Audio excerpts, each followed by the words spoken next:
Hello, ladies and gentlemen. Welcome to episode 36 of the Big Boys Table. Once again, joined by Mesk. What's up? It's almost 37. You're almost at the Diablo 3 number. Are you prepared to be doubled next week? You prepared for your chins to be doubled as well as your chromosomes? There's some doubling. There's also double P's in today's title, Player Progression. Could have made it 3 with penis or something, but I'll leave that to you, Mesk. So we're going to be talking about player progression in this particular episode as a piggyback off of the previous episode where we talked about tech trees and skill trees and other such things that you find as elements of progression. This time speaking in a bit more of a broad strokes fashion to discuss the entire point of progression and, in fact, how to figure it out, how to figure out what is progression and what is more or less grind. And I'm sure we'll be using a lot of counter examples when it comes to the proper way to do things because, well, conventional wisdom would state there is very few examples of it being done properly. But maybe we'll be able to, at least list off some very obvious ones that are I guess serviceable, sort of. I don't know. It's rough. It's rough to try to fucking find good examples in the modern or even older games, but especially the modern industry. It's just bunch of puke. So we'll do our best to wade through the waters, as it were. But was there anything in particular you had in mind to discuss when it comes to sort of broaching the subject of progression in video games? I'm sure there would be if I wasn't so scatterbrained in the last while. It's definitely something I approach a lot within my various reviews because every game is basically just thinly veiled grind. Down to the way the menus are designed as thinly veiled grind, where you have to go through so many menus to do basic shit. Well, actually, that's topical sort of for me, because lately I've actually been watching your DMC run, or DMC5, or whatever it is. The sequel to DMC, the one that was done by the Dragon's Dogma developers, if I'm not mistaken. Yeah, the disaster of a game, yeah. Yeah, so I've been watching a bit of that playthrough, and as far as I can tell, there's a lot of bad things about that particular title, but particularly there's an issue with the way that they do their UI that I think is pretty topical, because you just brought up how things are thinly veiled grind. I think grind is a pretty good gateway to discuss progression, because progression is the act of basically doing something that amounts to something, as far as I can tell. Like, that's the simplest way to describe it is when you are progressing in a game, when your action brings about a result that leaves you stronger or otherwise improved based on where you were before you took that action. And so, like, when you succeed in a task that gives you some sort of advantage or pushes you along in the game in some fashion, which grind is usually just there to waste your time. That's usually what it ends up being. And there's some people who just, I don't know if it would be proper to say that they defend grind, but they seem to apologize for it insofar as they just expect it in games and they don't have any expectation that it's going to change. I guess admittedly we don't have any expectation of that either, but it's from a much less positive outlook. It's much less neutral even. We are very upset that that's the case, but we don't necessarily accept that that is the status quo for a good reason, but it is the status quo. We have to live within reality, obviously. So that's a situation where I think we can use that as a way to broach the topic overall. So talking about grind specifically and using this game as an example, this Devil May Cry game, this is a game that is supposedly a sequel to some of the more, like DMC was sort of I don't know if it was like a soft reboot or what, but it wasn't, at least as far as I could tell, ported or slated to be a sequel to DMC4, which is where I believe the previous title was at that point in the series chronology. Mm-hmm. So DMC5 is supposed to be a sequel to DMC4 directly, and I don't have nearly as much familiarity with the entire franchise as you do. But DMC5, from what little I've seen so far, I've only watched like the first two segments you've put out for it so far. Those first two segments, though, illustrated a really asinine manner of designing UI in particular, because this is a game where you're expected to die a lot, especially on the harder difficulties, especially if you're learning a new character's movesets like you were doing with Nero, where you were never good at his old movesets, like you say in your playthrough, and now you have to learn whatever they changed, and as well as just relearning whatever they didn't change from the previous titles.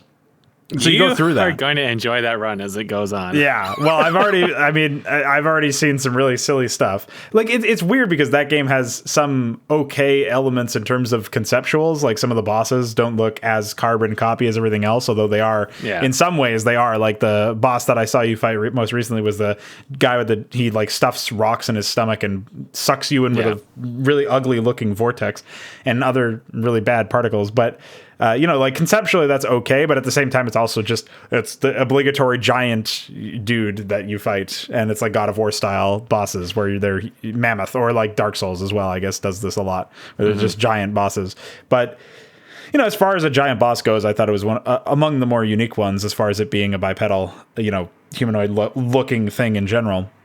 And yet the UI when you die on that over and over again, and apparently this is the case throughout the entire game, but when you do die, you end up going to this really lengthy animation, and it pops up some flavor text, and you'd think that maybe that would be relegated to a loading screen or something, like have that animation play in a much less gaudy fashion, have that be during a loading screen. For slower PCs, they would see this text on their screen for longer, and for faster machines, they would just load in almost immediately, perhaps, depending on how well you optimize your game. But instead you have to sit through that in an unskippable sequence where you can't actually get through and restart until the end of that, until the buttons appear. So you're just mashing A that whole time, or whatever it is on your controller, and waiting for it to go.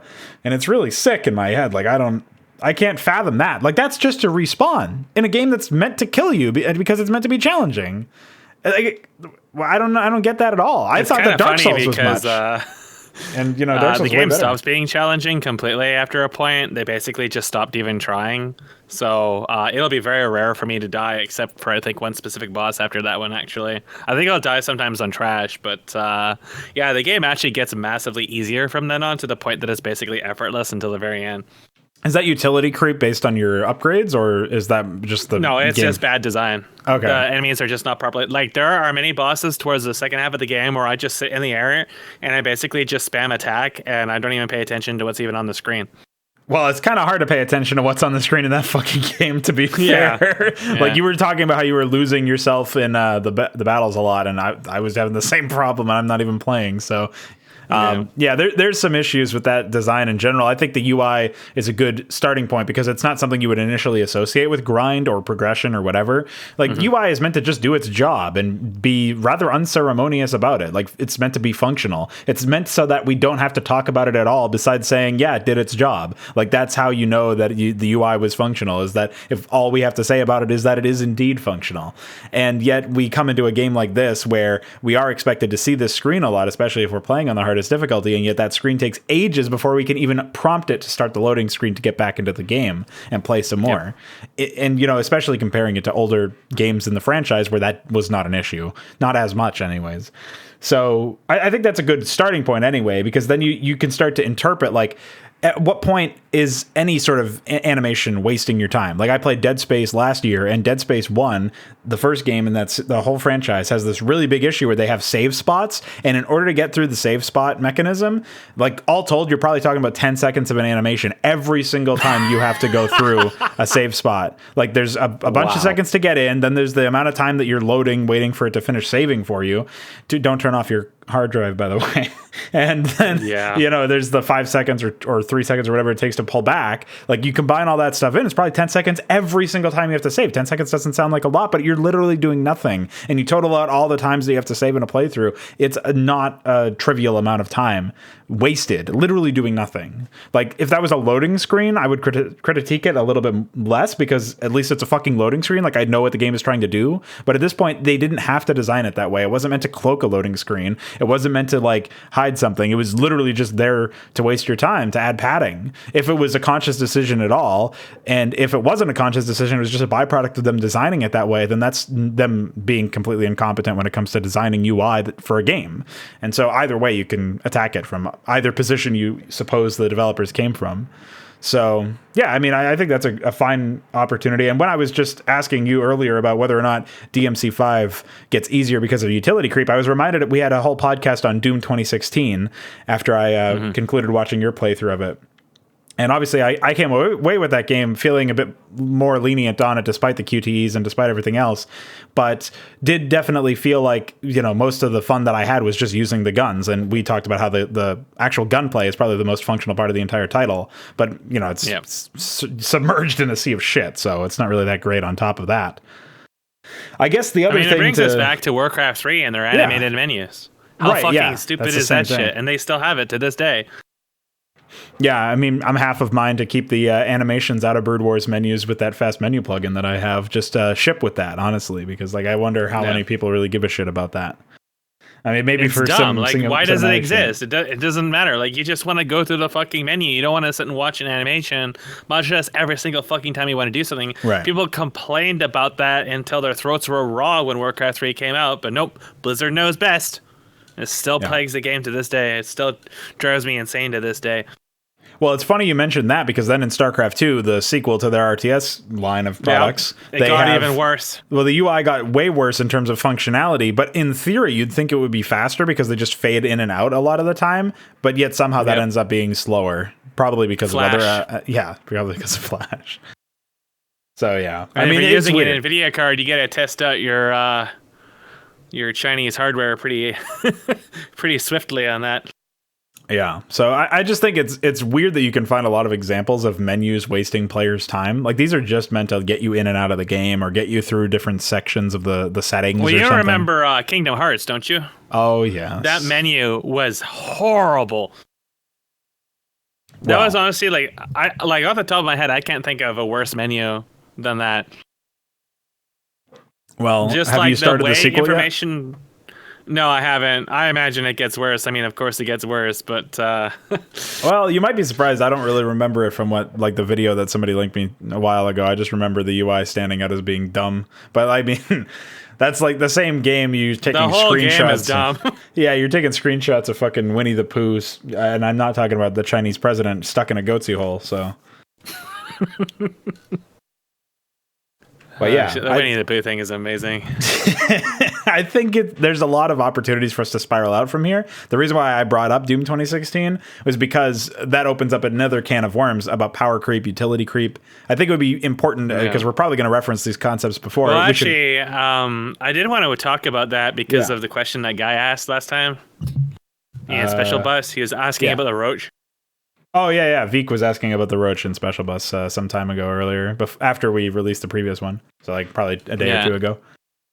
So, I may as well just... it's a good opportunity to differentiate between the two topics, though, because these concepts are actually different. As there's power creep in terms of presumably raw stats, and then there's utility creep in terms of what is possible to do with something. Well, this was specifically in regards to, it involves power creep, but he was talking specifically about what makes the Roach related to counters, because I guess he walked into there thinking you can only make counters and have a counter system based on bonus damage, when that is not actually the case.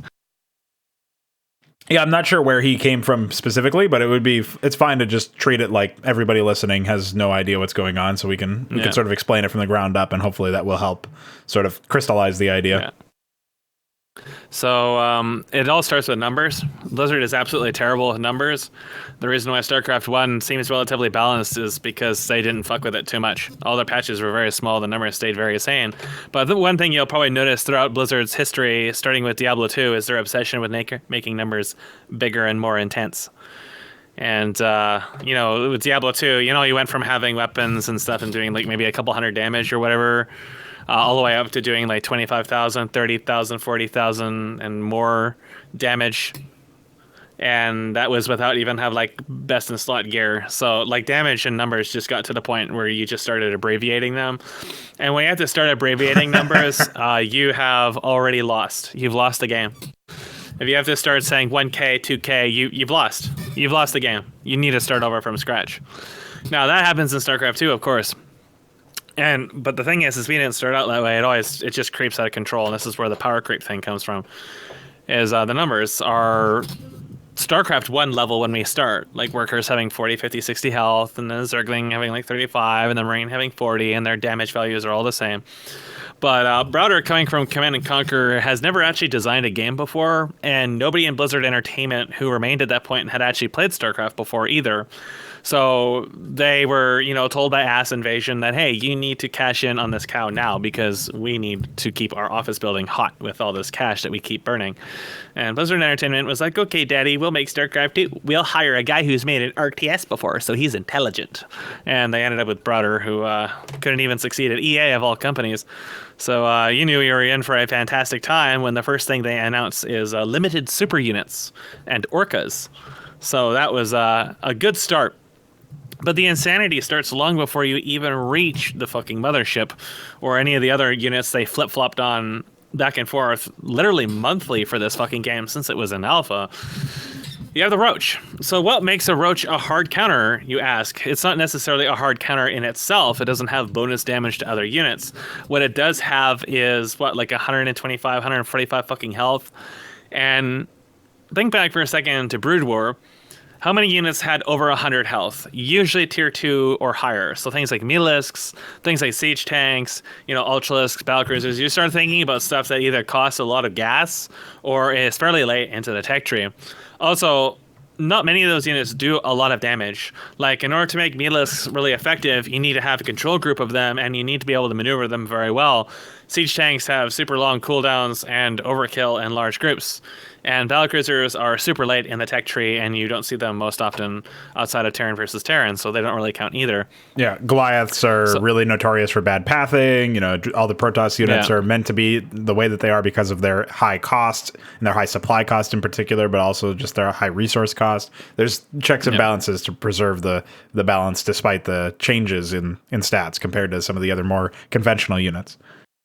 And a lot of them just don't do a lot of damage. Like the Battlecruiser is really going to be the highest damage one, followed by the Ultralisk. They do a lot of upfront damage. Now you have the Roach, which is tier 1 and is very cheap and has an insane amount of health, innate armor, and does a lot of upfront damage and attacks reasonably fast, all things considered. The other thing about the Roach that makes it very strong is its small collision size.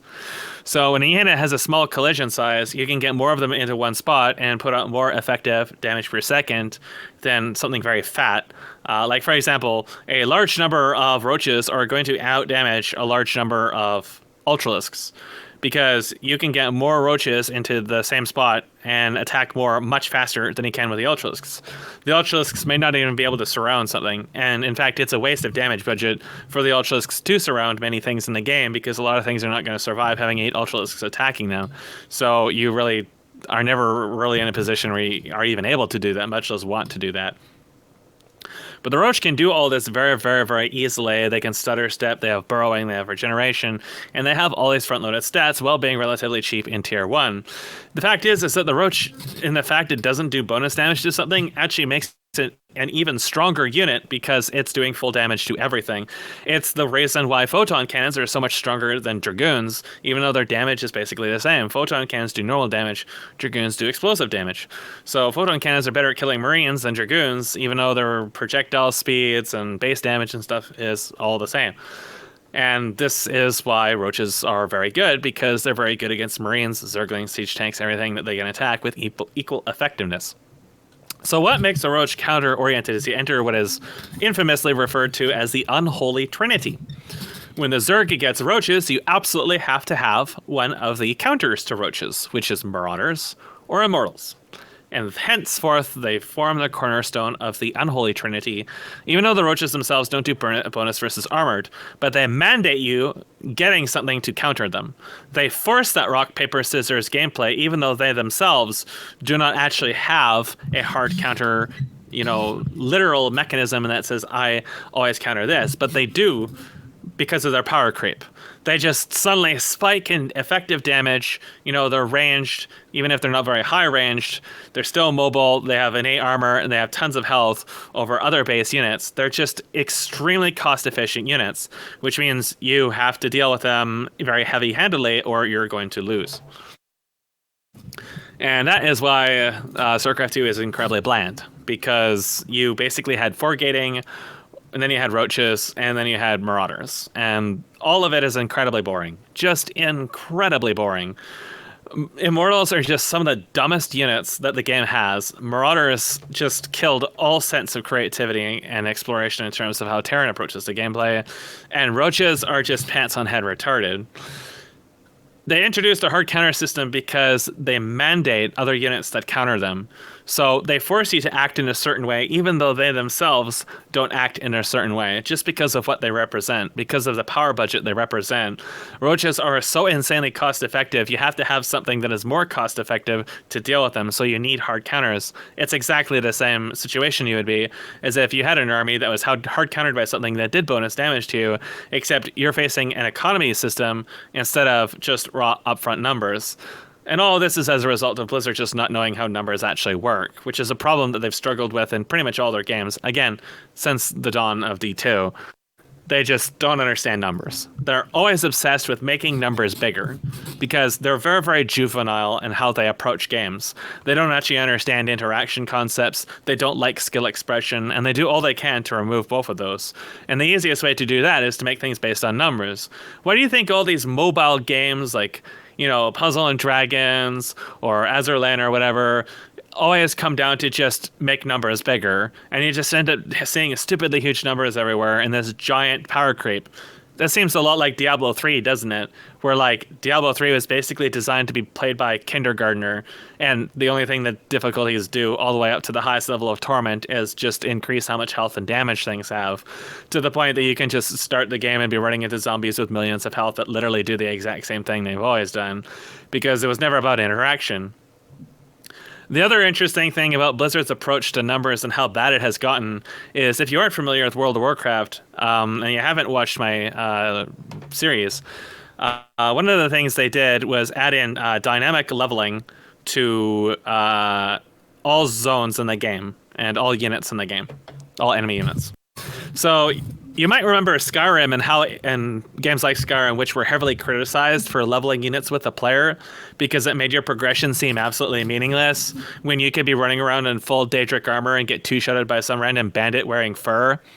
Yeah, so that's how World of Warcraft behaves now. Everything scales to you. So you actually get weaker as you level up because your stats remain static, and when you level up, enemies arbitrarily become stronger because their numbers bump up.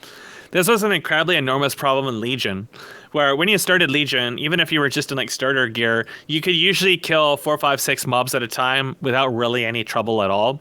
But by the time you were level 105 or so, you were struggling to kill 2 monsters at once. And towards the end of your leveling, unless you were super heavily decked out in dungeon gear that was current to your level, you would actually take a long time even to kill 1 monster. You were getting progressively weaker and weaker and weaker as you level. And that's how the entire game plays now. So Blizzard just looked at the game, and I don't know what sparked this kind of behavior, why they thought leveling things with you was a smart idea, and why anybody allowed them to actually publish such an asinine change to begin with. But they did. And they looked at the entire game and they said, we want the entire game to be frustrating like this. So that's precisely what they did. If you do not have all bind on account gear that levels with you, you are in for an extremely frustrating ride, because now every single time you level, enemies will outpace you. Now, due to the item level crunches, it's not as severe as it once was when Legion first came out, but it is still extremely severe, and it's going to probably get more severe when they do their level squish in the next expansion. So it was like Blizzard just forgot that maybe the whole point of having 100 fucking levels in their entire game was so that you became stronger than things you were fighting and could kill them more easily. But seeing as Blizzard has been in this rampant, this crusade to remove as much player expression as they can, down to the fact where they keep nerfing people's ability to kill multiple monsters at a time by, removing population density from the world as much as possible.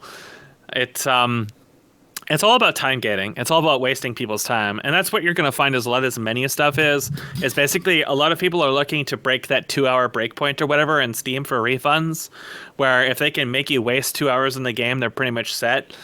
And a lot of places just flat out won't allow you to return stuff anymore. It's usually pretty rare. So you usually just have a lot of these inflation. You have the demo level that they showed at E3 or something for the first 15 minutes, which seems slightly more polished than the rest of the game. And the rest of the game is just this horrible slog. DMC5 is probably one of the worst games I have played since Dante's Inferno, and certainly one of the worst ARPGs I've played in a long time. Not because it's as blatantly unfair or malicious as Dante's Inferno, but because it is such a fucking lazy ass cash grab. It is basically a love letter to DMC, which is the game that basically destroyed the franchise. DMC4 was already pretty bad, but DMC made by Ninja Theory was just an absolute abomination. It was basically even worse than God of War. And then DMC5 was basically like Capcom's shitty knockoff of DMC, down to the fact they copied the Virgil fight literally 1-to-1, even down to visuals and his mechanics. And that's pretty fucking bad. As you will see as you go through that run, the game does just get easier and easier and easier, and their level design gets worse and worse and worse, and the boss design gets worse and worse and worse, and the writing is pretty abysmal. I mean, DMC never had great writing, but coming out of DMC3 not being, an amazingly well-polished game, and certainly having a weaker later half to it, DMC5 is a real kick to the balls for people who play action games. A real kick to the balls. So the reason why this is all tied together, or one of the reasons why perhaps, is because of the fact that you have something like the Roach, which has a lot more base stats than any of the early units you would see in Brood War, while also having way more power budget and way more impact on the game than anything you would see in the early levels of Brood War. The reason why that is relevant and the reason why that is important is precisely because of the changes it elicits from the other player, the player opposing the Roach, and of course the player who's building the Roach. Because we talked earlier about how progression in and of itself is progressing in the game, getting further in the game, doing something that results in a beneficial, action, right? An action that benefits you in the game. Well, to respond to roaches, you are building something, and that choice has been taken away from you because you must build this in order to counter the roach. And that's not getting ahead. That's just staying where you are. That's going back from being behind because your enemy built roaches. And the same is true for the Zerg player in this case, because, of course, the roach itself must be built, mandates that it must be built because it's better than all of your other early game options. Now, you can do some cheese or something, but in 90% of builds, you're going to see roaches, especially now that the Ravager exists, which is another reason to get them, because these things just spawn indicators on the ground, which is, I don't think you've seen Legacy of the Void multiplayer, but it's pretty funny. They spawn indicators on the ground to attack air units, and otherwise they just attack, they have like slightly higher range than the roach. They're upgraded roaches. They're tier 2 roaches. That's what they're designed to be anyway.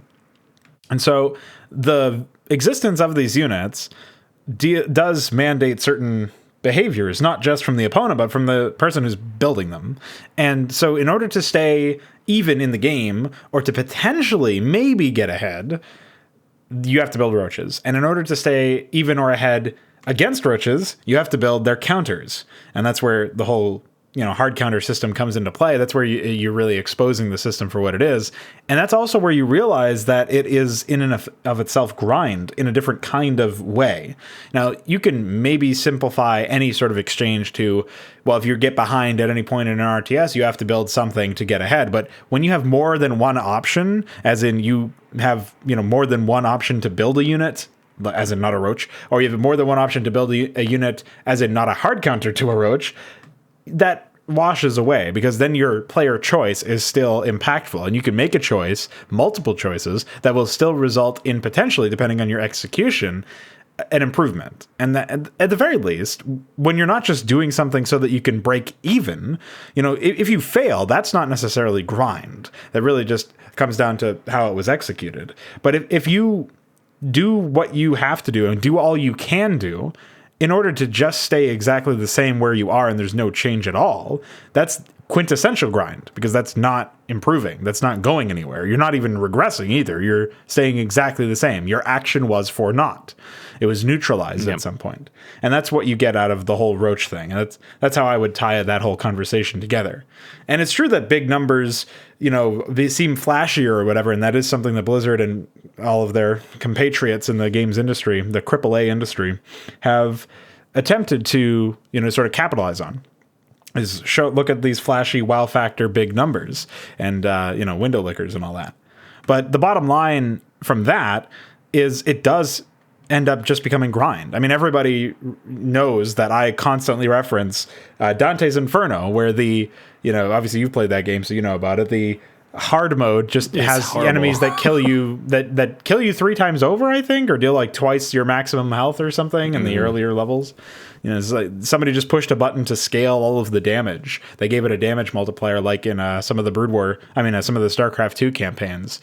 I don't know if you knew this, but Legacy of the Void actually has a damage multiplier on. That was one of the reasons why we had such a difficulty on the brutal difficulty, is that we actually did, I think, like 80% damage or something, and we were being dealt 1.25. Yeah, I remember seeing that in chat. Yeah. That just seems so fucking surreal to me that's even like a thing. Pretty nice. I thought it was for everything. Another thing that's really strange, though, it might have just been for co-op, but I'm pretty sure it was for both. Another really funny thing, though, is that apparently in Legacy of the Void and co-op, or maybe it was also, again, one or the other, the worker count required to fully saturate is actually less than in Melee. So they really went ahead and completely nixed shit. So you only need 2 workers per mineral field in whatever this exception is, compared to the 2.5 to 3 that they require of you in Melee. And they even adjust. Remember how I said the campaign has such a huge fucking disconnect from the rest of the game? Well, they really maximized it. So that's ancillary content anyway. It's either the campaign or it's the co-op or it's both. But it's really insane that they even bothered to separate that. That's just like if you don't play on brutal in the co-op, you actually are playing at a slower than fastest game speed.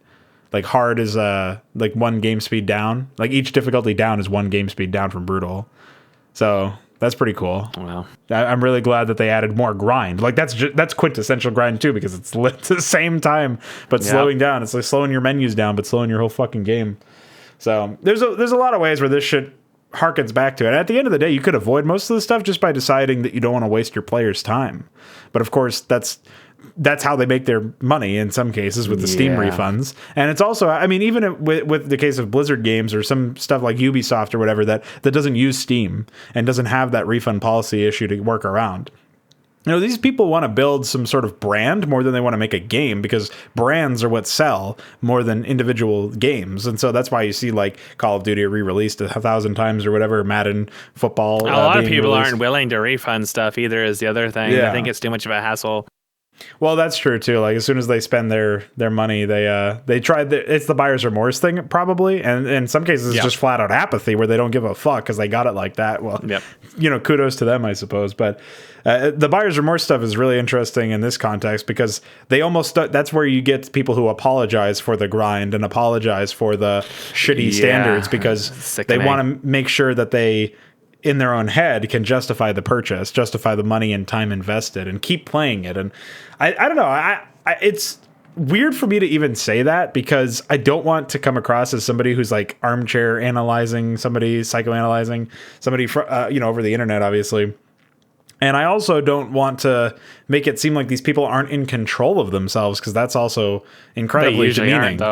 But these people have a science. Like if you've been had by some of these people and they got you to invest thousands of hours into their game, that's just because they're successful marketers, as sickening as that sounds to say, because like they are 100% researching this shit. The reason why this grind is in games isn't because it's not like nobody's playing games. People are playing them, and yet they're grindier and more time wasty and less interactive and less engaging than ever. And it's precisely because they found other ways to make their money and create quote unquote satisfied customers, even though at this point you're doing the equivalent of eating empty calories, but with your video game diet. So yeah, I don't know, man. It's really rough. Like it's just trying to understand how to broach this subject. As soon as you start to think about it, even from this lens, you start to realize just how fucked up everything around you is. And that's another thing that can be really difficult is you red pill some of these casuals or some of these people who are just a little bit like they didn't think about it as much, or they didn't think about it in this way.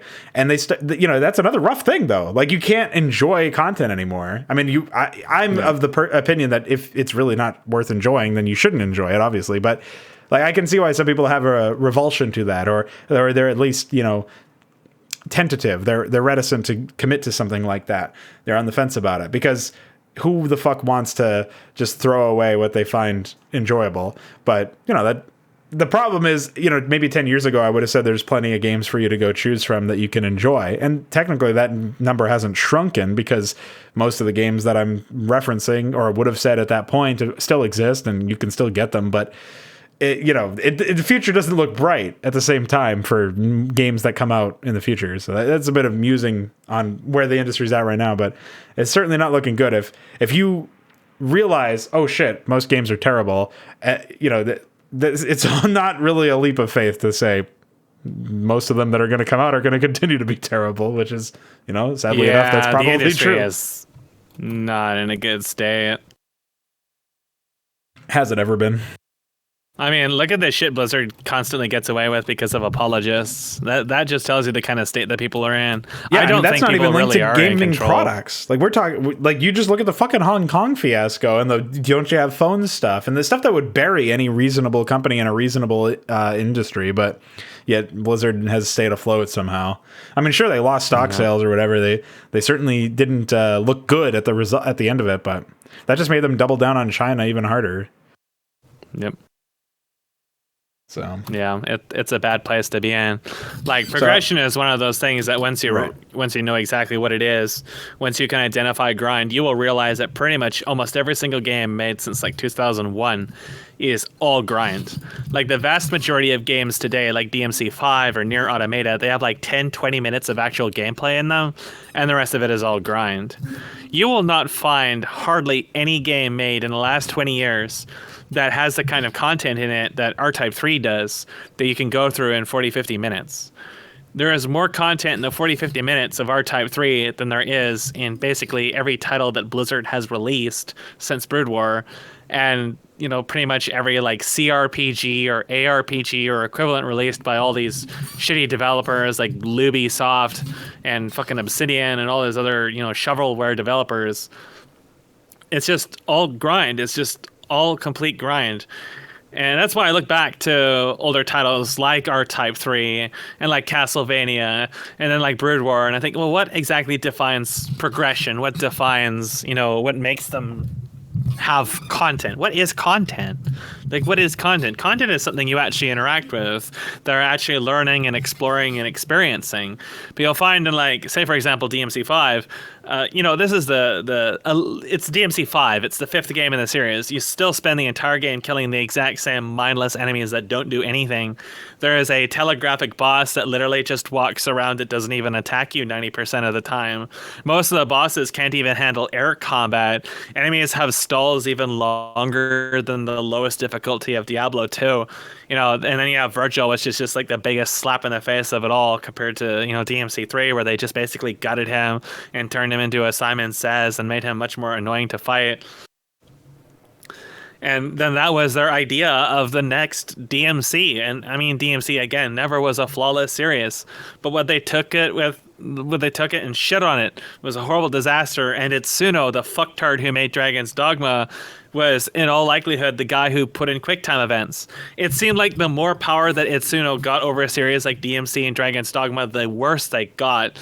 The more power he got, the dumber the systems came in. Dragon's Dogma has a lot of great things in it, but it also has a lot of bad things. The grappling system, the QuickTime events, all of Bitter Black, all of Everfall. It is just a disaster through and through and through the more you get into it. A lot of the superficial stuff, like the graphics, the audio, the writing, the voice acting, and, like the particle effects and the armor designs and some of the monsters and stuff, they're all really solid. But underneath the hood, especially in Bitter Black and especially in Everfall, the game just becomes such a fucking disaster. So I don't think did you watch Dragon's Dogma, the runs? I actually have not seen anything about it. I don't know anything about it. So Dragon's Dogma is kind of like a more linear Skyrim. It has like an open world to it, and it has quests in it, but it unlocks in a linear fashion as you go through the main quest. So basically, you have the first part of the world, which is pretty small, and then you go to Grand Soren area, which is fairly large, and it's sort of like similar to Skyrim in size, minus the dungeons. And then there's the dragon area. So basically, the game's divided into three major phases, because three. You have pre-game, you have post-game, and then you have Everfall. And then the expansion Bitter Black, which I'll get into in a second. So in Dragon's Dogma, this is one of the few games that you have AI allies in that you can actually like customize and stuff. So you can think of Dragon's Dogma as Kingdom Hearts if it wasn't shit, basically. So you have your two allies. No, you have your one ally you can customize, but you can get two additional allies that can be like your friends' pawns and stuff like that. Pawns are their own mess and is well outside the scope of this podcast to tackle because I have hours of ranting about fucking pawns and their stupid fucking tenancy system and their busted ass targeting and all this other shit that makes your life a living hell in this game. But at the surface level, the concept's really interesting because you're sort of playing like a slower pace, kind of like more like an RPG. But the control system's more like DMC and more like God of War. So progression in this game is really dumb because as you proceed through the quests, you will then unlock newer tiers of items and gear that then will reflect the increased stat values that the enemies that you will usually be fighting at that point in the story have. But all the way up until post-game, those damage values really aren't actually too big of a deal. But once you hit post-game, which is when you first kill the dragon and the world goes evil and you have to... What was it you did in post-game? I think you really just could go to Everfall at that point. Everfall was effectively post-game. But I consider them separate because actually the whole world changes. New stuff spawns all over the place and some other things change during this period. It's just there's not really like a lot that you do in it. You usually just go straight to Everfall. Now, the previous part of the game was basically you go around in the world, you go to towers and caves and dungeons and you do stuff. Maybe you escort someone or do a quest or something. It's your typical like open world kind of RPG, but with AI allies. So it's kind of interesting in many ways. And visually, the world is probably one of the best looking games on the PlayStation 3 and on the PC at this point. But... you go to Everfall, which is the final area of the game. And normally for like boxes and stuff, boxes in this game all have fixed loot, right? So they all have their own fixed drop tables. But the valuable items usually have a drop rate of like 1 to 2% in a single player game. And the boxes usually reset after a week of in-game time or so. I think it was a week. Most of them reset in a week, I think. So, grind. Very, very heavy grind. Not really relevant at this point in the game. Once you get into Everfall, though, a lot of classes really start to have problems because enemies start gaining really strong armor values and stuff, and you actually really need to have that endgame gear. And it's really difficult to get because you're either grinding boxes or, in my original playthrough, I went through without it. And you are going to see the final fights take a very, very, very, very long time because of those stat values. Where enemies just suddenly gain huge fucking stats at this stage in the game, and all the gear to this point was worthless. So this is one of my main gripes about all systems that use items, is how they, and leveling up for that matter, is how you never feel like you're actually progressing in the game. Because every time you level up and get new items and you feel great about yourself, you immediately encounter something that levels off with you, or is stronger, and it actually takes longer to kill them than it did for you killing stuff previously in the game. So it's never like a matter of you playing better. It's always a matter of just their numbers get bigger than yours, even though your numbers got bigger. I mentioned this in the last podcast with God of War, especially, how it really defeated the entire purpose of having leveling entirely. I don't think that leveling can be done properly within a digital game. I think that in all cases, you should avoid level up systems. You should avoid stat ramps and stuff like that. I think that if you're going to have leveling up or items of that nature, you should do it like Guild Wars 1 does. So Guild Wars 1 has a maximum level of 20. And in pretty much all the single-player campaigns, you will hit that maximum level long before you're looking at even getting into the endgame area. Your primary form of progression is actually capturing skills. So you need to go to specific enemies. They are unique to each expansion as well. And use capture signets to capture elite skills.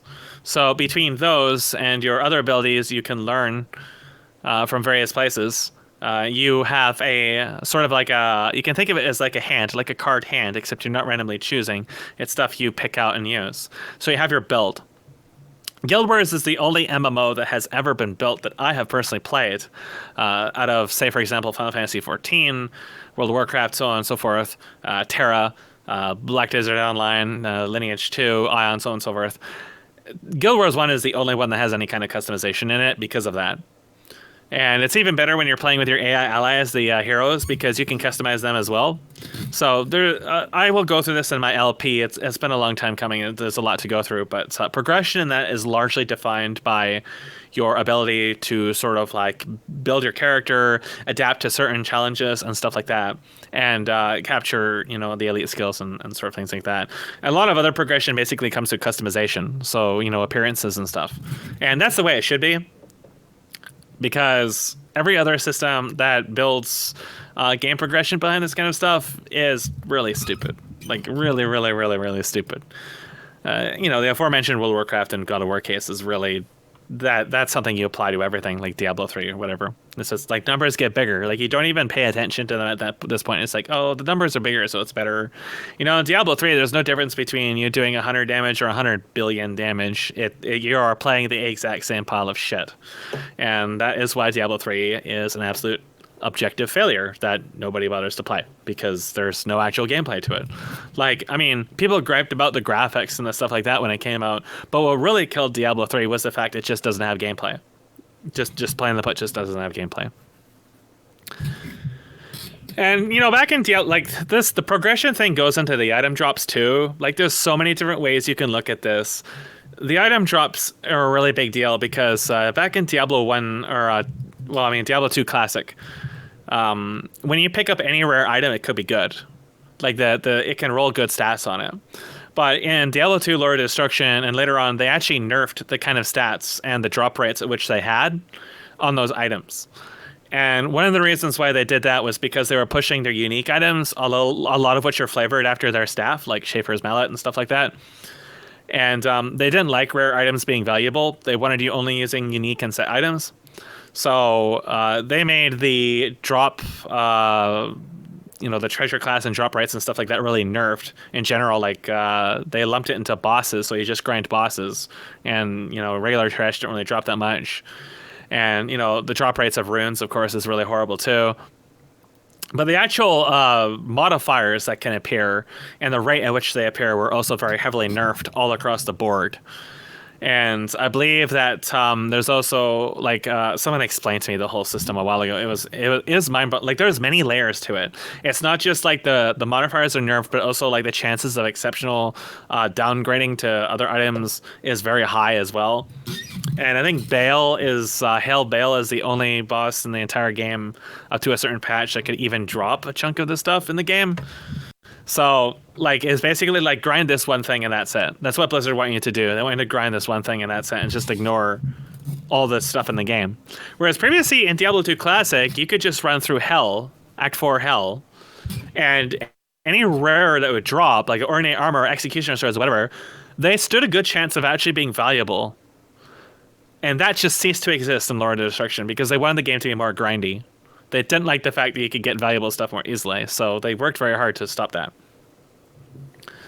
And then at that point, like, you just actually like stop paying attention to what's dropping anymore. Like, it defeats the entire point of having the random drop system because you're no longer looking at randomized stuff and seeing what works. You're looking just for the random chance of getting that one specific thing. And that's a very different kind of interaction, one that's innately toxic to the player, because it's going to make the player not actually give a shit about the vast majority of the game, which otherwise could have been content, but has now been turned into something negative. If you don't see that one unique drop or that one set item drop, it's a waste. It's a waste of your time. As opposed to, before you see a rare ornate armor or a rare ornate executioner sword, which were more common in general anyways, there's always a chance it's going to be good. You have an incentive to actually look at it and actually see, what its stats are. Whereas, currently you don't. You just don't give a shit. Yeah, we actually had a similar conversation earlier today on the server about Path of Exile because of the sequel to that has been announced. And that was a game where I had played, I think, something like 60 hours, maybe a little bit less, maybe a little bit more. Who knows how much of that is idle time. But that game really struck me as having a similar kind of issue to what you're describing with Lords of Destruction and with Dragon's Dogma, where the low percent drop rates on actually valuable items means that you just don't pay attention to items dropping at all. on the flip side, you have some people like in World of Warcraft where I don't know if this is still the case, but at some point they just like instance loot and make it so that the only loot that drops is at least has a higher chance to be more valuable. So that's sort of like adaptive difficulty, but when it comes to looting, not really more valuable. So what they did, and they did this for the entire game now, is you have personal loot, and you actually get less loot than you did in the original system that just dropped items. You get less overall items. And that's for the same number of people. Most people report that you get less overall items. So your actual chances of getting the drops has not changed. But instead what happens is you get only the items that can drop or the items that you can actually use that are tailored to your specification. So the vast majority of time, you just get some gold and that's it. The actual chance of you getting the item is actually basically the same it effectively would have been in the previous drop systems. It's a way of making people feel like that the loot is better, because they're sometimes handed an item that is part of the drop table that's set to the current specification they've been set to, which is useful. It is actually useful because, say for example, you're a tank. You're in your tank spec and you're doing dungeons because it's easier to do it as a tank, but you actually want gear for your damage spec. You can tell it to only give you items for your damage spec, which is nice to have, but it's still something you wouldn't even necessarily have needed to do in a properly designed system previously. Tanks couldn't even roll on damage gear at all because they were a tank. So, you could be doing stuff because tanks are much harder to come across than damage dealers. Very, very few people play tanks. Tank queues are always instant because of that. So, you might think, I'm going to play as a tank to try to get gear for my other off specs. And, other people will be happy I'm tanking for them. And, maybe I should have a chance to roll for the loot. But the system was innately biased against you doing that. So, on that respect, the personal loot was nice because that meant that you at least had a chance of getting it. And you didn't have to roll against DPS or beg them to skip it for you or something like that. But it doesn't actually really increase your chances of getting anything. And I speak from experience because I've done raiding in those loot systems and also tried to do transmog farming in those systems, and it was just as horrible. They actually, I don't know if they've changed it since then, but in one of their recent updates, they updated, I think it was Firelands, to use that personal loot system, and now it results in you getting less legendary materials for the quest. If you're doing the old staff quest, I forget what it was called. I did it on my mage. It was for the Blue Dragon flight. Sometimes you do this stuff just for collection purposes. It's no longer relevant. But you basically are forced to grind the raid for about 4 months or so, because it's on a timed lockout, and you only get so many drops per lockout. They ended up changing the way you zoned into these raids so you could do both the 20, 25, and the 10-man at the same time. But because the personal loot for the 25-man was now scaled down to 20-man when you're only a person or something like that, you actually ended up, overall, despite the fact you did 2 of them, you would still end up with less materials than you did prior to the changes, which dramatically increased the amount of time you had to wait to actually get this. Now remember, this was never something about, how difficult it is for you to do this raid or something like that, because this is stuff you can clear in like 10, 15 minutes tops, especially if you have somebody helping you just to clear bosses that you're on, because you're basically like one-shotting the bosses running through the raid. But then you have to wait a week to do it again anyways. So changes like this basically just punish people for no reason at all. And like there's a lot of crap like that in World of Warcraft because Blizzard doesn't play their own game. They don't think their own changes through. They just throw in something because the marketer executive told them to. So yeah, World of Warcraft is really, really bad for this kind of stuff in so many different ways. Well, that last part's not surprising anyway. The reason why I was bringing up Path of Exile in conjunction, and the reason why I drew a comparison was like, there's not really a good way, I feel like, to handle loot in any of the examples that the industry has offered, at least the popular ones, right? You look at, Skyrim has a bunch of junk, Path of Exile has a bunch of junk, even World of Warcraft with your drop rates being reduced, and in theory it's supposed to be, better for you. That still leads to some stuff that's less useful, and either way, it's different than what it would be. Like it's sort of almost kind of like a cheat, where it's like, hey, loot this is dumb. Only going to what happened? Loot is dumb. Yes, loot is that's very, sort of dumb. where I'm going with this. Like, I'm not actually sure how you can, produce a loot system for a looter that will serve the player's interests in progressing, because my issue with Path of Exile was always that if I wanted to have crafting in the early stages of the game, then I had to like lug a bunch of junk back home and sell it and then go back and get some more and like do multiple trips. And that's work in a fucking game, and like not the work where you're actually improving at the game. That's actual grind. And people say, well, why do you need crafting in the early game? And I'm thinking, well, because I want to upgrade my weapons. But apparently, you shouldn't even be doing that anyway, because you're just going to waste that crafting material, because what you should be doing is saving it for when you get higher tier weapons and towards the end game content. So what the fuck is the point of me even playing until the end game then? If That's the actually a case with almost every game I've seen crafting. Yeah. I mean, that's 100% something that I think is a plague in MMOs and in RPG games that have the sort of crafting thing. Like, I imagine this is also true in Diablo 2, but at least that's a single player game or whatever. And so it's a little bit less, well, I guess it has optional co-op, but it's not as online as Path of Exile. And you can play it single player just fine. I mean, theoretically, I guess you could do the same for Path of Exile, but I mean, the other thing with that is sort of very intrinsically related is the skill tree is like, what was described to me is that you either loot, or rather, you either Google to find your fucking guide to read that, or you do spreadsheets to basically make your own guide, or you don't do anything like that, and you end up sucking. It's like these options are not really good options. The idea that you have to really study an in-depth skill tree. Yeah, I mean, I don't mind the complexity, but that seems like completely needless complexity. It doesn't seem like it's the idea that I would want in any sort of actual game. And so, I don't know. There's nothing complex about Path of Exile. That's just badly designed all throughout. It definitely doesn't seem like it's designed its own grind. Yeah, it's not very readable, and in order to get what would seem like good bonuses, you do have to invest a lot of points into them, and there's no way of knowing if it's actually going to work with your kit or if that's going to be long lasting or any of that. Like, you have no guarantee for that. That's something that you have to look up online or put the points in and then regret if it doesn't work out. And that kind of sort of paradigm where it's just accepted that you're going to be looking at Steam guides or wikis or YouTube videos in order to play your game. Like, I don't get that at all. And that's the same thing with these Destiny games, like Destiny 1 and 2 that Bungie made. Like, those are famous for guides. The Payday stuff is famous for that. And none of these are necessarily all the same genre either, but just the idea that, like, in order to spec up Payday. Yeah, that's its own fucking disaster.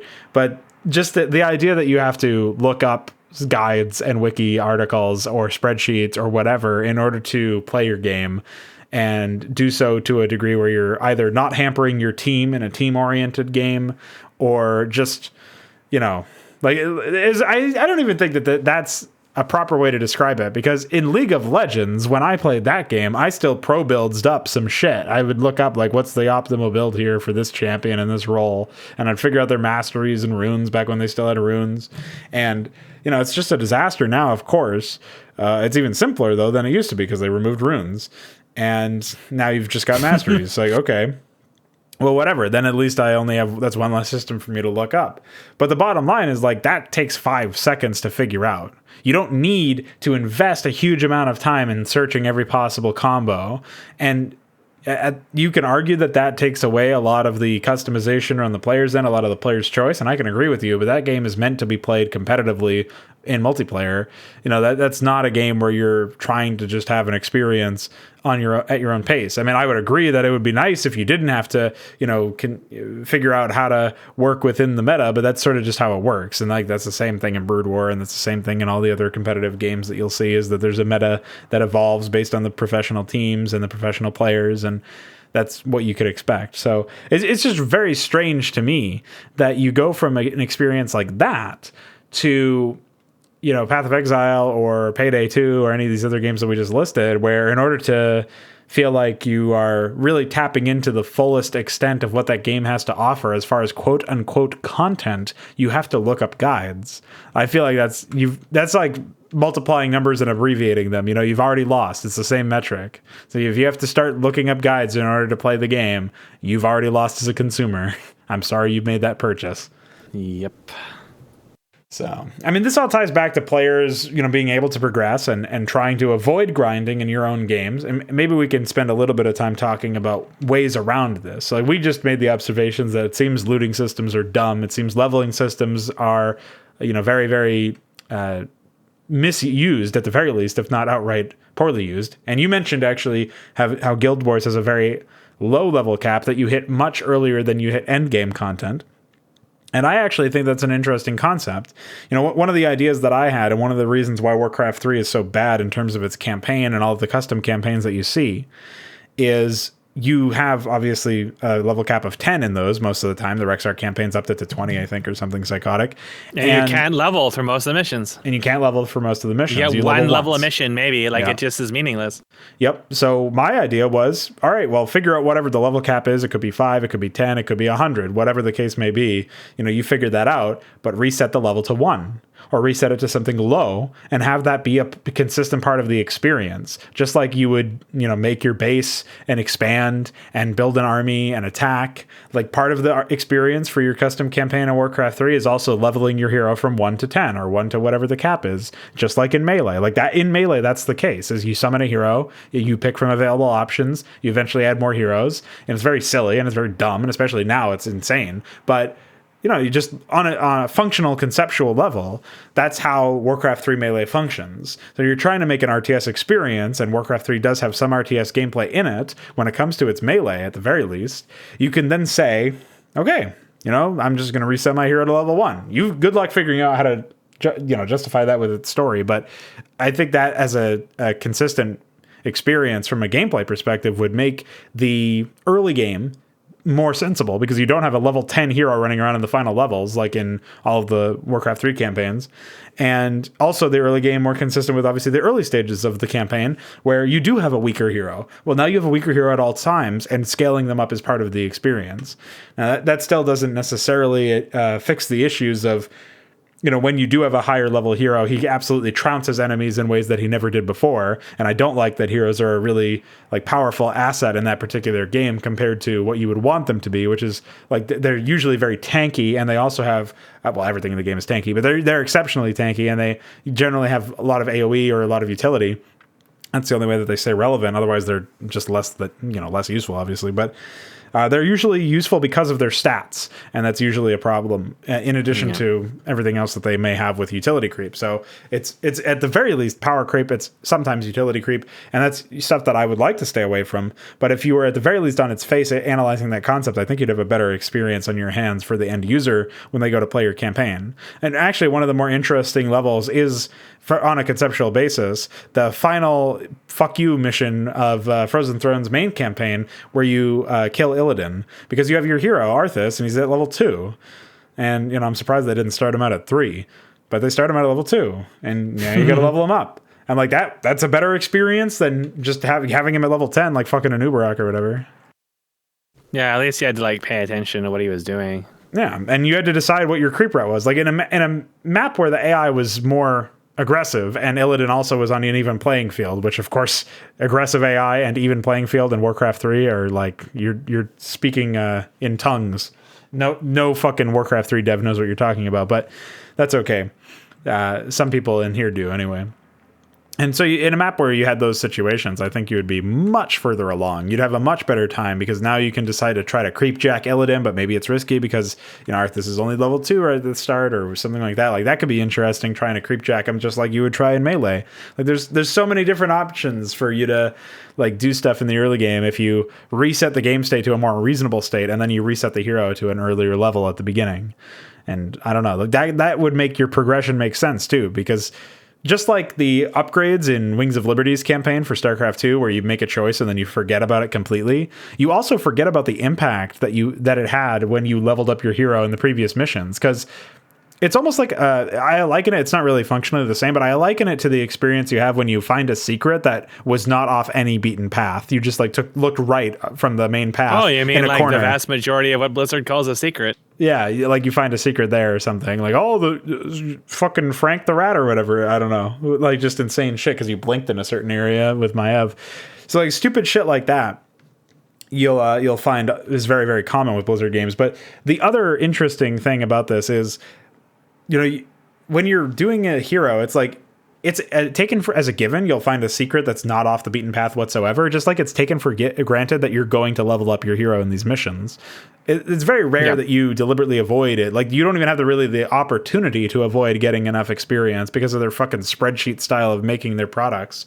So, you know, the global experience combined with the fact that you have to slog through a certain amount of pre-placed junk and infinitely rebuilding AI means that it's very unlikely you don't level up. And as a result, there's no impact in it because it was an inevitability, or at least a statistical anomaly if you did manage to finish a mission without leveling up. So that's an example where it's like very clear this shit's just fucked. So I don't know. I feel like in general, there's a lot to... obviously a lot that Warcraft 3 taught us as far as what not to do. But... yeah, Warcraft 3 is definitely a prime example of everything to avoid. Yeah, but I think resetting the hero economy, at least partially, would assist in figuring out how to design a competent experience, and that if you still want I would have done hero regression through something other than leveling entirely. Like, at least I would have experience given to you through something other than kills. Because you sort of like enter the same problem that you had with D&D, and you have, you know, what people call murder hobos, which like normally in D&D the only way to get experience is by killing stuff. So, you know, what everyone's going to do is kill all the random townsfolk and shit because they're going to give experience. So we're having some Discord issues here, some network issues. Hold on. Oh, fantastic. I'm just gonna 1 sec. So hi, or hello there, as Ricky Honajase would say. So he also says lurkers for sale. Workers for sale. Workers. It's lurkers too. Yeah, he sells lurkers. In my fan fiction, he sells lurkers. Oh man, that's edgy. That sounds like Ricky has gone to the dark side where his cheese got spoiled or something. Someone ate his bagel and left bagel crumbs on his desk, and now he's gone moldy and rancid. So anyways, I was talking about murder hobos, and you know, in D&D, people would only just kill the NPCs and stuff because that's how you got experience, and that really translates to Warcraft 3 because, you know, the whole creeping mechanism and heroes and stuff like that. But especially in single player content, the hero level is not really governed in a big deal, especially in an RTS. I'm sure I mentioned it before, but I figured if I had heroes, I would handle most of their progression through tech upgrades and structures and stuff like that. So that it was more or less like a part of the RTS gameplay, and so you didn't always feel inclined to put your hero in danger, especially since the heroes would be less overpowered than they were in Warcraft 3. And then you had a little bit more like choice behind what kind of hero you would get. Like, you know, caster heroes are squishier than melee heroes like the Mountain King and the Crypt Fiend and other shit that just doesn't actually die, especially when they hit high level. You might feel inclined to be more aggressive with them than a caster hero, or you might be put at some innate disadvantage or something like that when you're based on a system driven by taking kills from stuff, especially since I wasn't going to have creeps in any of my projects. You know, you have to engage your enemy if you wanted to get kill experience, and then that would be, you know, you'd always end up with some situation where one hero was better, like in Warcraft 3, where you always have the same heroes. But it goes back to the roach problem where your decision is kind of made for you a lot of the time. And all this talk is really just about trying to give the player back their agency that they lost when they played Warcraft 3 compared to other RTS games. And they have this hero system, and it, you know, it sucks all the impact of their past decisions out because their heroes are the same level, and it doesn't localize it either because they can't level too much. So it's not like you can have an insane amount of impact from choosing to level your hero as opposed to doing some other action in the game. And you can say like, well, that won or lost me the game. That helped to decide the game because it's again taken for granted that you're gonna level, and you also have no you can only level once. At the end of that, there's nothing, and you know then you're starting out from a higher threshold from at your base. Like your base threshold is higher, but your ceiling hasn't really moved that much, and so at the end of the day, it doesn't feel like you're really progressing. It feels like you're just very much the same. Especially when you were talking earlier about how like and leveling up just results in enemies getting harder to kill. Like Warcraft 3 is really bad for that, where the further into the campaign you go, ostensibly heroes are getting stronger. And I mean, obviously, literally they are in terms of the power budget, but also when you just look at like lore wise, they're supposed to be gathering their power or whatever.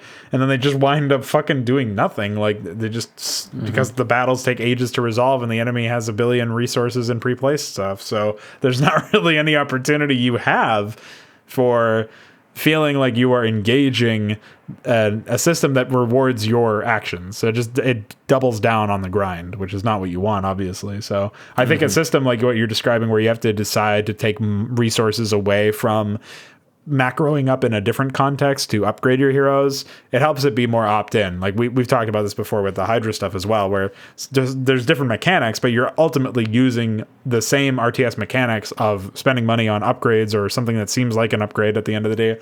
The functions like an upgrade. You're using your money to spend on stuff like that so that you can empower your heroes, where you could be using that money to upgrade other things or to tech up or to build more units or to build more structures. It's the same idea as like you're engaging with the same mechanics and you're making a choice.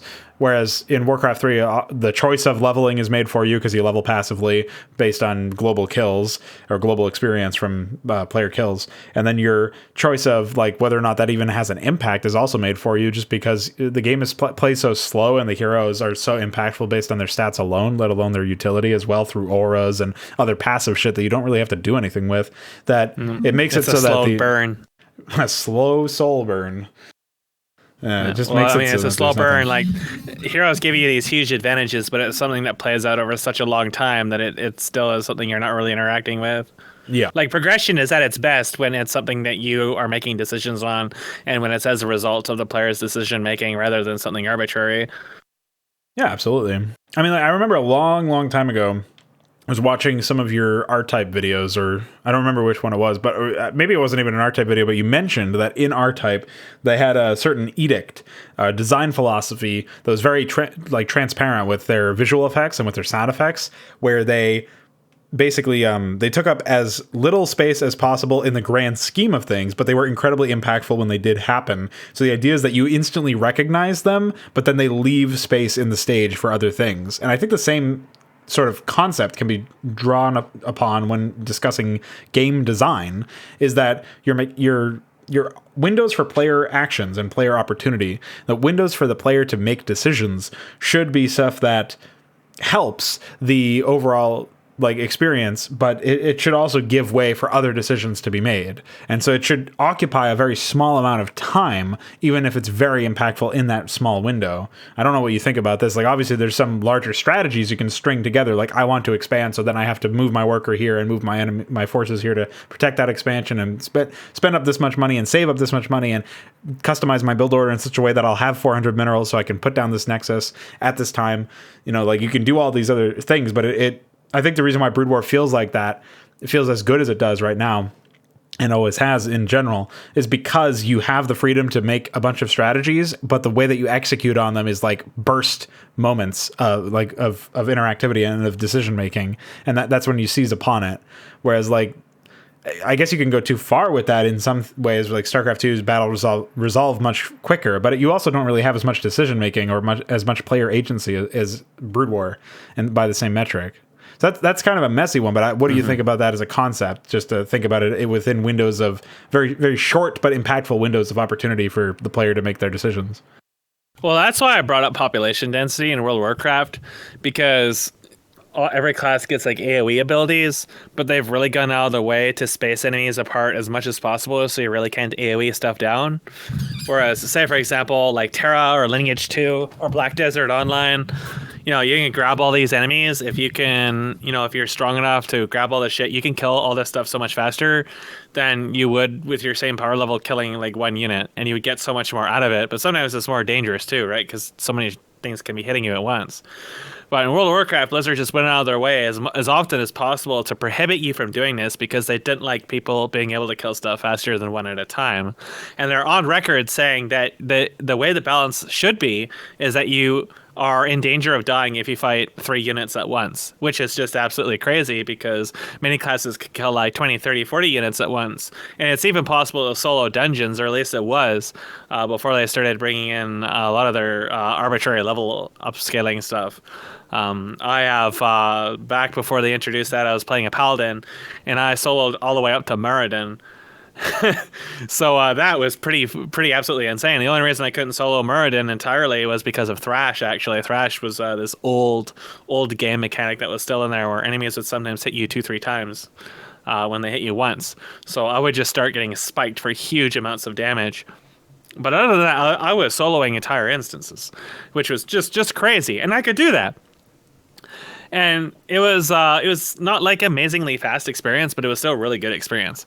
And, you know, that's just like one example of one of the few ways you could make a decision to do something different and progress differently in the game than doing the tried and true, like, you know, random dungeon finder slog or whatever, or grinding through quests like I'm doing in the side C. It's was, of course, one of the casualties of their auto level scaling, because things would just gain so much fucking health. And the stat crunch also really messed up a lot of numbers for that too, so that kind of hurt. But for a time, it was entertaining. Like it was not something that was really unhealthy for the game, because at a point you wouldn't be able to do it anymore. I was actually soloing some parts of Hellfire Ramparts as well on a rogue, of all things. That was interesting too. Just sort of like a proof that you could actually do it. I don't think you could solo the bosses, at least not very easily, but soloing stuff in the game in unintentional ways has definitely been a long-running thing in World of Warcraft. You had Death Knights soloing Hellfire Citadel, was it, in Warlords of Draenor? Was it called Hellfire Citadel? I can't remember, but there's lots of weird stuff like that that's really unintentional, but ends up coming up. And that's like players trying to progress in the game in a different way, where they're like, well, the content's all easy and boring. Let's do something that's really, really intentional. So they have to like make for themselves special rules. Like, let's go into this raid that's intended for 20, 30 people and try to solo it. There's only like a few specific cases you can do this. Usually you have to have really, really high gear, but it's like a way of people measuring their ability to progress, where they come up with this really unusual strategy. And HKS and I did that a lot. We were duoing stuff very early into Burning Crusade. We were doing raids in Classic, and then of course in Lich King, when it became easier to do some stuff, we would figure out, you know, what classes worked with what gear we had to duo certain things, and how to figure out certain mechanics, which are much harder to do with two people because they usually required multiple bodies to do stuff, and finding lots of bugs along the way in Blizzard's shit. For example, the scripting they're using for their trigger system in World of Warcraft is very, very, very buggy. And but that's like really that's like so far outside the scope of what the developer intended that it's hard to even like measure that by progression. But it is a form of progression. It is people trying to, you know, figure out ways that they want to do things, and then learning and improving and doing it. You know, even if it's very like unintended and unconventional, it still shows that, you know, it was a gameplay pattern that used the game's content was ultimately explored. And, you know, like when you look at like R-Type 3, for example, the high score mechanism is such a progression mechanism. Your progression is defined by your score. So, you know, that's a driving mechanism for a lot of shmups. A lot of them have very unique scoring systems, or very scoring systems that put you at more risk. It's a lot harder to get a high score than it is to actually go through the game. Even in like the very high difficulty games like Dodonpachi, you know, getting a high score and going through the high difficulty at the same time without, you know, like in a 1cc run, very, very challenging to do that. So that's like one mechanism, but the scoring systems like that don't work in modern games. Like they don't work in DMC. They're used as an excuse to avoid actual progression. Especially in like DMC 5, it really becomes obvious that, you know, they try to make you play in unconventional ways to get a high score, because they're trying to, you know, hide the fact that their fights are not designed well. The second you ignore the scoring system and just do what is effective, you find that the game actually hasn't been tested at all. None of the fights have been tested in any shape or fashion. There wasn't any thought put in any part of DMC5 from beginning to end. And all of DMC has this problem. It's not just a problem with just the last game. It's a problem with all of them where the scoring system is used as an excuse because they try to, make you think more about the score than about your actual interaction with the game. And that's the bad way to go about that. Like in my RPG, I won't have a scoring system. I'll have a couple of achievements, one for going through the entire game without taking damage, and there will be no way to track it. So you'll just get it when you do it, and that'll be it. Because I don't want people to think about it, Because that problem is that, you divert attention away from what matters, which is the interaction. There should never be something outside of that, interfering, because then you can focus on what is progression. And progression is, the player making decisions and advancing forth in content. And what is content? Content is unique experiences. So every single time you repeat something in the game, there has to be some kind of dynamic interactive element behind that. In Brood War, that's going to be your opponents. In a single player campaign, that again, that has to be your opponent. If your opponent isn't doing something that is alongside you, making your build and choosing when and where to expand, if your opponent always does the same thing every single time, then it's grind, right? Because you're interacting with the exact same thing over and over and over and over again. Again, it always highlights the need to have a actual computer AI. Even if something as mundane and early game as Brood War, you need to have an AI that's also building stuff, that's also progressing in their own game, playing the same game that you are. Otherwise, all of your decisions are watered down and don't matter. When you just have arbitrary timers and pre-placed shit, nothing you do as a player actually matters. You're still just playing Simon Says. You're not interacting with anything. You're just playing in an empty map with no actual content waiting for a timer to tick up. And that's it. And that's just isn't fun. Yeah, and that's what it comes down to, is the reason why you want agency, you want progression in your game in the first place, is to that is a mechanism by which players can decide, whether or not they were successful. There's one thing to say, okay, I was successful because I saw the end game screen and victory. I saw the victory screen. But sometimes it just makes you disgusted. Yeah. Well, a lot of the time when you realize you haven't actually engaged with anything, you've just grinded through a bunch of shit. That disgusts me quite a bit.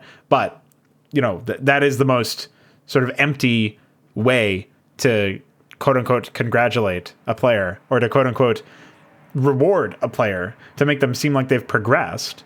There's a lot of times in your Warcraft 3 run where you say time to bypass some content, and then you comically sidestep a bunch of pre-placed enemies. And that's tongue in cheek, because there is no fucking content there. You're not actually bypassing content, you're bypassing grind. But there's nothing there for you to actually bypass in the first place as far as content that goes. is Blizzard's own statement. This comes from World of Warcraft. They started introducing a lot of stuff that dismounts you and the days mechanic and stuff like that because they, and I quote, didn't like people bypassing content, and they considered arbitrary, pointless fights all across the world that you try to ride past to get to something like a quest. They consider that content. And the fact that people want to avoid these unnecessary fights that don't, give them anything, they consider that content. Yeah. And that just speaks volumes about how they approach game design in general, that they think that just arbitrary forced fights is content. Of course. I mean, the bottom line is that you're coming away from an experience with these people that we call developers, and what they speak into the world by virtue of their content getting out there. Well, we say content again. The C word. Can't say that for most games. But cock! The game that they are making, right? The game that they produce, that they helped build, is oftentimes not actually interactive, not actually engaging. Doesn't end up requiring the player to pay attention, is just there to waste the player's time. And in fact, I think the reason why some people feel unfulfilled when they come away from a game, or why some people will say, they'll say, man, I just played a video game all day today. And they'll say that, as if it were a bad thing. And I know that it sounds really weird for me to even say that. What do you mean? Of course it's a bad thing. They wasted their time. But that's the whole fucking point, is that it doesn't have to be a waste of your time. You can very easily make a game that is incredibly rewarding and incredibly engaging and incredibly, challenging, not just in a difficulty sense, but challenging to them as a person, and challenges them to improve. improve. You can find a way to make that work in such a context where, just like if you walk out of a really good movie that you saw, you don't say, wow, I just wasted my time for 2.5 hours or however long the movie was. You wouldn't say that at the end of a really good game, a game that actually engaged you. You wouldn't say it was a waste of your time. It was expressly not a waste of your time because of the quality of the product. And that is sort of the whole point of this, is you want to make sure that you're not wasting the player's time with a bunch of grind. You want them to feel like when they progress in your game, it was earned and it was actual progression, and it wasn't at the expense of their hours spent grinding away at something repetitive, at something boring, at something that is just a chore. And so I think people would just be happier if they were playing products that actually did engage them and actually were not just simply mindless toys for them to, waste their time on. But at the same time, that wouldn't make everybody money. So there's not really it's much one of an those reasons opportunity. why whenever somebody advertises a campaign, they're like, it's a 30 mission campaign. Like, their first and foremost thing to advertise is the quantity and not actually Right. what it contains.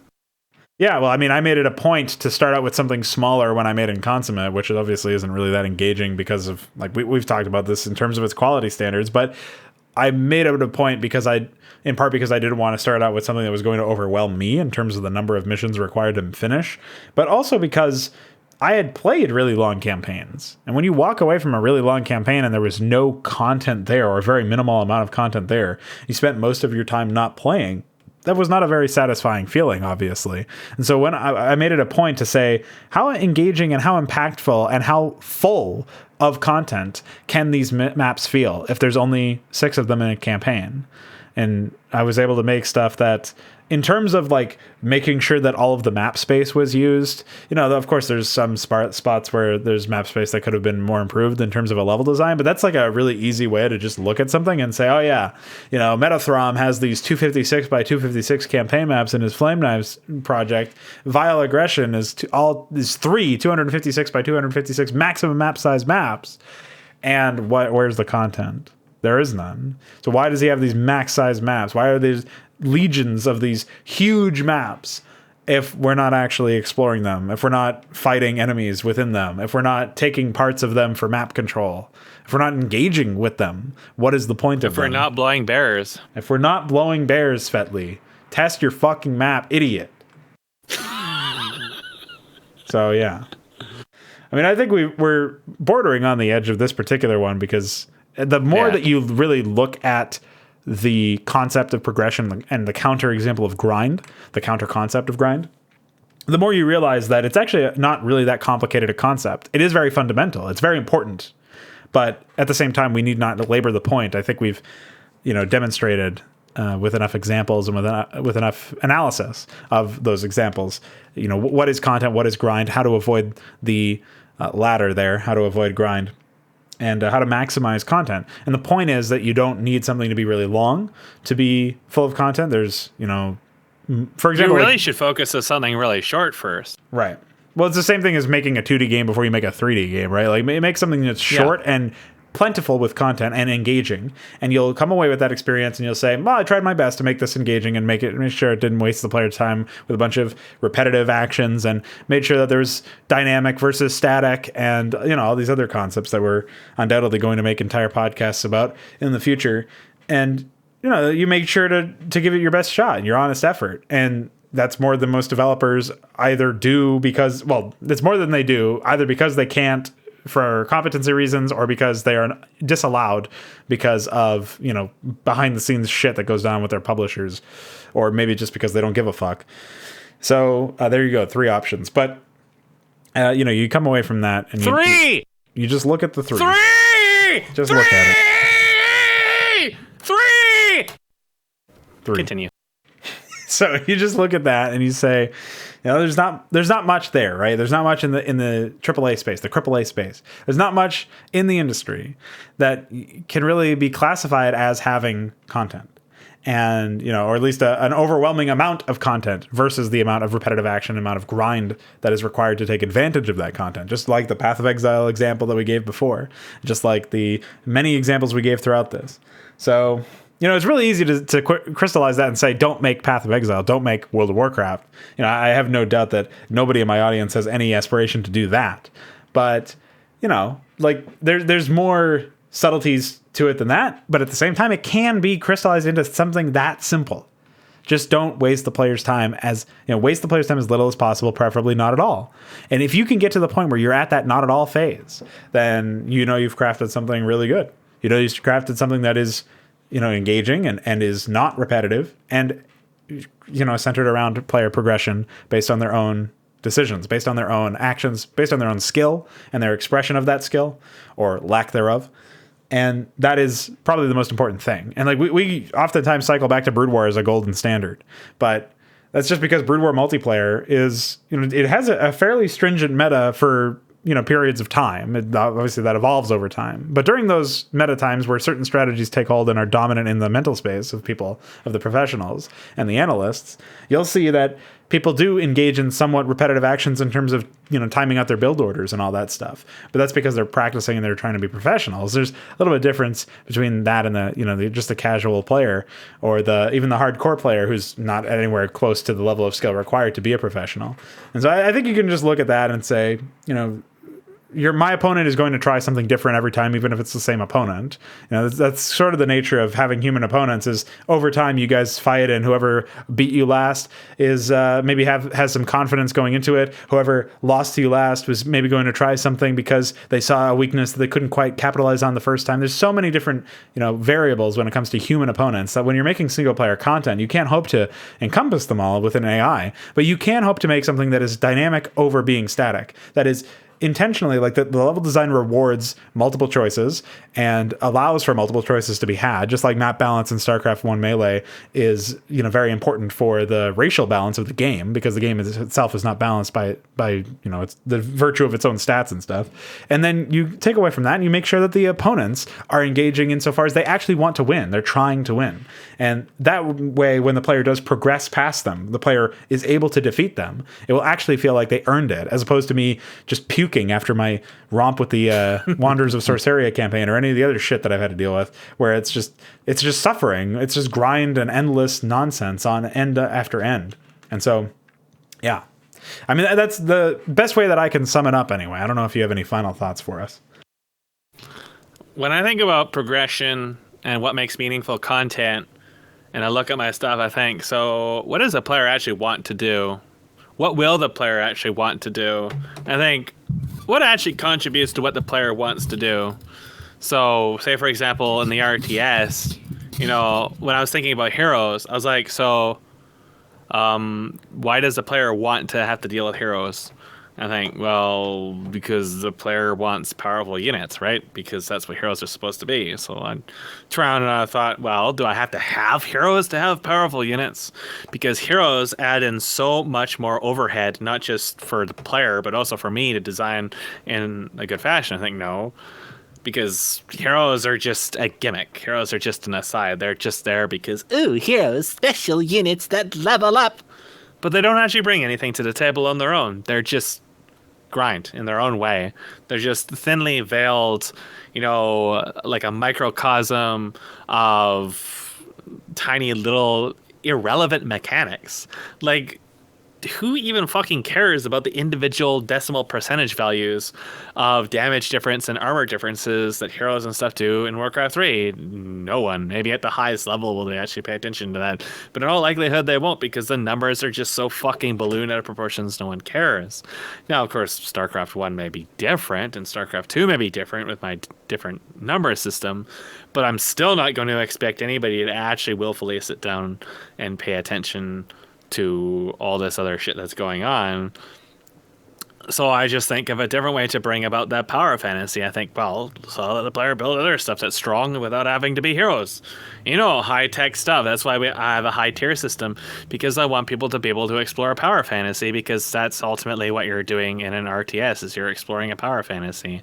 You want to dominate your opponents. You want to have powerful weapons and lots of units and hold dominance over the map. Like, you want to be able to overwhelm your opponent and have the tools to do so. So I just think, okay, so I turn an idea of having something powerful and decisive and turn it away from being a hero, and then figure out how can I complement an existing system instead of making an entirely different system to suit something. Like, when I look at my RPG right now is thinking of like weapons. Like in God of War and DMC, you get different weapons, and like I said before, people tended to focus on some specific weapon and upgrade that, and that's kind of it. The difference is when you are doing high score combos and you're switching between them. But again, there's reasons why that isn't really gameplay or content. It's just combo masturbation. So I thought, well, if I'm going to add a different weapon, I'll just add it to the existing system for the combos. It'll be something you switch to. Then we can still have, the power fantasy of pulling out something different, but now it's the core philosophy of everything else. It's integrated as to everything else instead of an aside that was tacked on because it sounded or looked neat. So you gotta like take each individual things and break it down and see what it actually contributes to the game. If you can't really come up with several good excuses across either on the spot or across like days to weeks of assessments, you probably have something called feature creep, which means it's time to give it the axe and focus on the core philosophies that drive the project instead. I have to resoundingly agree with that last point that you just made, where you're talking about making sure that every single component of your game, especially on the game design level, which is, of course, the most important level when it comes to designing something interactive, accomplishes multiple things and isn't, it justifies its existence across multiple different facets as opposed to just being there for one thing. That's what we call a gimmick, when it's there for one map or one purpose, or, as an express band-aid for the removal of some other feature like StarCraft 2's macro mechanics or, Warcraft 3's heroes or something like that. These are all gimmicks, right? They're expressly uninteractive, and they're expressly there just to, either serve as a marketing technique or like some jargon they can say. They're, regardless of what they're actually there to serve, what purpose they're there to provide, it just comes down to making sure that your content engages players and not, mechanics contribute towards that goal. Like, your goal when you sit down is to make some sort of experience where players are going to, like you said, contribute towards exploring a power fantasy. And if your mechanics are hampering that or not actually helping that, then you want to make them as opposite as they can be, where they are helping you in that goal. You got to identify what feels like it's not working, and you got to try your best to turn all that shit around. And so, yeah, I just wanted to echo that particular point. I think that's a really important one to drive home is, make sure that your mechanics are working across a bunch of different facets, because it can be subversive. It can fuck with you. You might think, oh, it's okay, it works in this context. But, if that's the only time it does, then just like with dialogue, where you want your dialogue to accomplish multiple goals, you want to make sure that your mechanics are doing the same thing, and that players can make multiple choices with the same mechanic depending on other situations. Whereas like we described with the hero leveling system or the roach, there's not really that many decisions you can make. And it's pretty much win or not win, and that's not a decision. It's false dichotomy. So yeah, I think that just about sums it up. Brings us right back full circle to the roach, where it all begins, where they can regain health by being able to burrow. Mm-hmm. So thank you once again, they can move Mesk, underground and slurp up butter. Time to slurp some butter. Some rancid fucking fell green butter. 3 Shapes times. of 3. 3 sticks of butter. 3 sticks of butter on my 3 pizzas. Did someone say pizza? Cooked lovingly between my thighs. Dude, Tony and his pizza thighs. That's the subject of the next podcast. So stay tuned.